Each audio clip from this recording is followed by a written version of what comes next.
What's up guys, welcome back to GTech Finance. So today here we're going to be finally answering the age-old question that everyone wants to know. It's something that affects all of us, and it's a topic that everyone, scientists and rocket scientists, since the beginning of time and would want to find an answer to.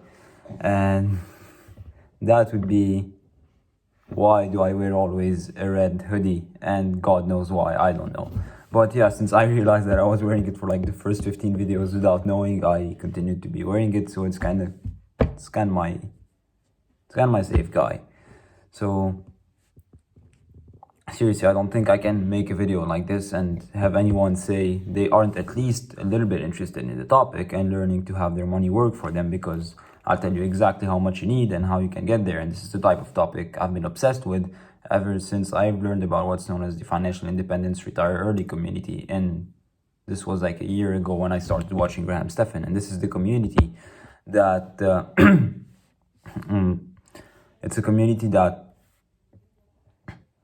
that's known for obsessively tracking their spending, optimizing their investments, and building their net worth to the point where it covers all their day-to-day expenses. When I first heard about the concept, I was immediately fired up, and since then I've spent the last year just checking how they do it and how could I start slowly but surely growing some kind of investment portfolio, and maybe eventually starting to have my money work for me, and I wouldn't have to worry about paying my expenses anymore.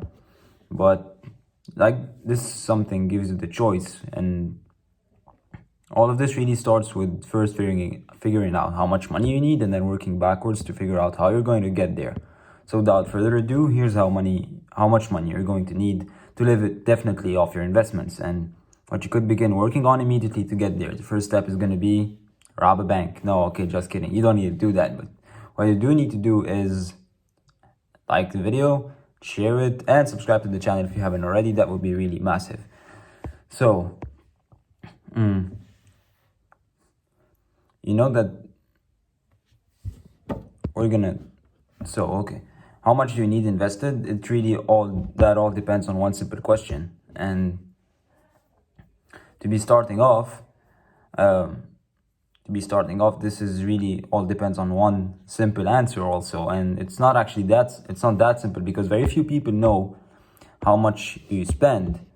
And obviously, if you're the type of person who's spending $200,000 a year supporting a family of 12, you're going to need a lot more money invested than the person who spends $15,000 a year, who uses toilet paper and rents out the bedrooms in their house for extra money. So unless you know how much you spend every year, it's going to be very difficult to calculate how much money you're actually going to need. But for purposes of this video, let's just look at the average American income, which is $63,784, working backwards from where you determine how much money you need invested to replace this income entirely. And we're going to go with what's known as the 4% rule. So this is the formula that says you could spend 4% of your portfolio each and every year without ever running out of money, while maintaining your exact same lifestyle. The logic with that is, if the market returns an average of 7% a year adjusted for inflation, you're safe to spend 4% of that while still having enough left over to continue growing and holding through the times where the stock market ends up going down in value. So using this logic, if you want to replace the average American income of $63,784, we would just multiply it by 25, and that gives us $1,619,000 invested to replace that average income. Now, using this sort of 4% rule by taking your spending, multiplying it by 25, and then determining that number from there is by far the most simple and straightforward approach. So we have a second approach, which is also the dividend stocks, because when you're buying the stock, you're really buying into a small piece of ownership within the company. So if you want to be that guy, you technically go and buy $1 fractional share of Apple and then claim that technically you own a small piece of the company. And by small, I mean probably 1/trillionth of it.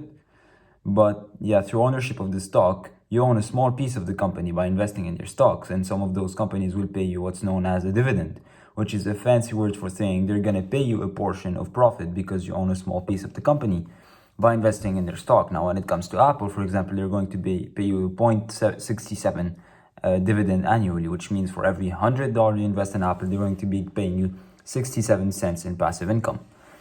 you obviously at this level at a 0.67 dividend, you would need $9.5 million invested in Apple to replace the average American income, which is probably both not a smart idea and not going to happen.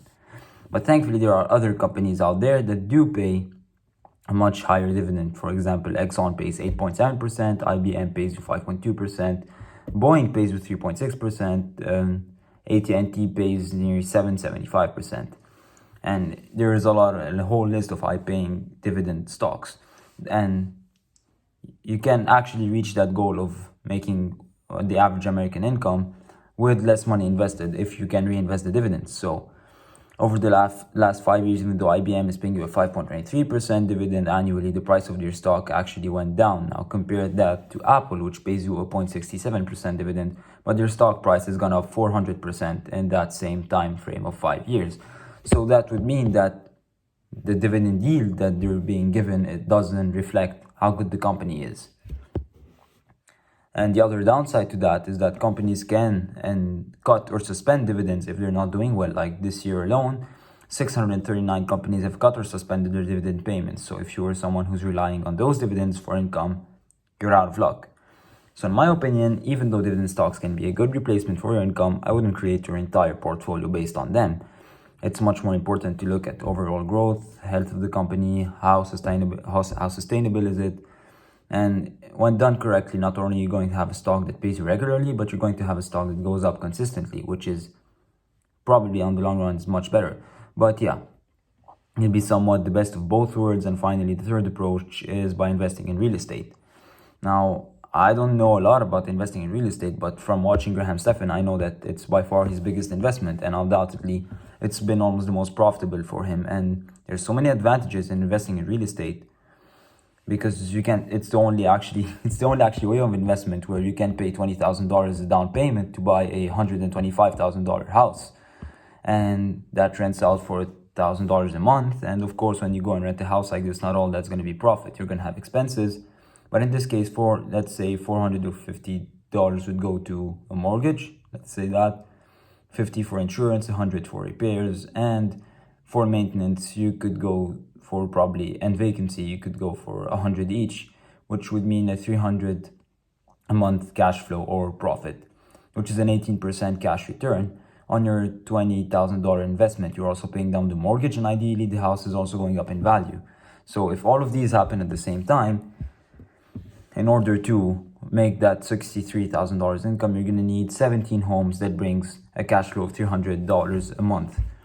Now, or you're going to need a $350,000 down payment, which is going to be invested in similar properties. Though this is really simplified, I really don't know if it actually works. I actually used a lot of numbers that I've seen from Graham Stephan's channel, because in pretty much all the videos he uses the same numbers. They're very similar, so I kind of memorized them a bit.